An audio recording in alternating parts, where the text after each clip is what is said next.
It's going to be great. And it's no wonder Joe Biden and his thugs are so desperate to stop us.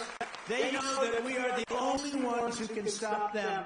That's why they're weaponizing law enforcement, high-level election interference against Biden's top political opponent. Who does that happen to be? Me. Here I am. I got indicted more than Alphonse Capone.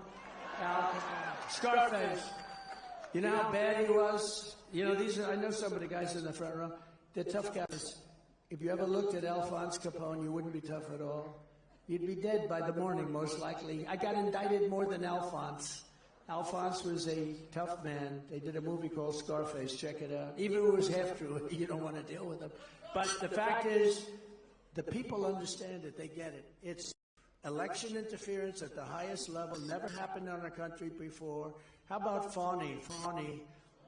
F-A-N-I. Fannie. It's Fannie. I call her Fannie Wade. No, what kind of stuff is this? And this was done in conjunction with the White House. The DA in Manhattan was done in conjunction with the White House. They actually took people and put them into the DA's office. The Attorney General, yesterday to be more accurate, I put up a bond, $175 million.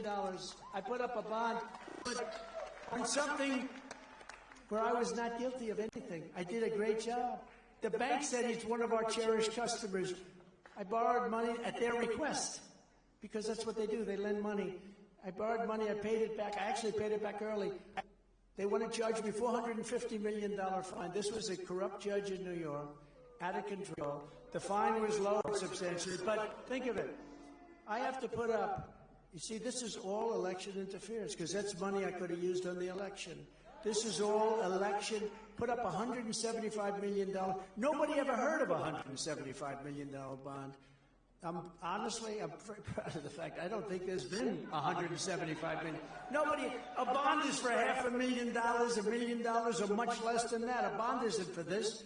And this is what they used the statute to go after me that was never used before. It's a consumer fraud statute. Has never been used for this before. These are corrupt people.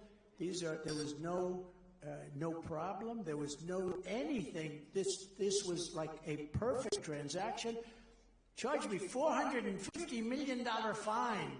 These are sick people, and we have to go on, and we have to win, and we have to hope the appeals courts are honest.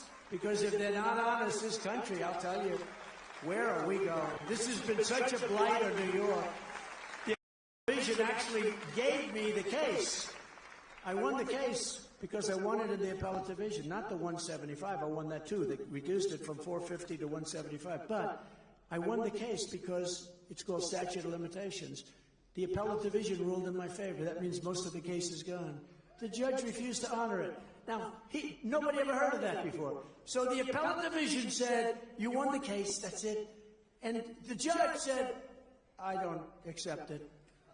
He's called the rogue judge. He's a rogue judge. He's a fake judge. I'm not the threat to democracy. Joe Biden and the fascists that control him, and they do control him, are the real threat to democracy. Because it's not Joe. I really don't believe it's Joe. I think it's people that surround him in that beautiful Oval Office, the Resolute desk. Can you imagine him sitting at the Resolute desk? What a great desk. All of this persecution is only happening because I'm running for president and I'm leading very big in all the polls. If I wasn't leading, or if I was or if I didn't run, none of this stuff would be happening. If I was in fourth place, like all the other candidates, they didn't do too well. How did the other candidates do? Not too well.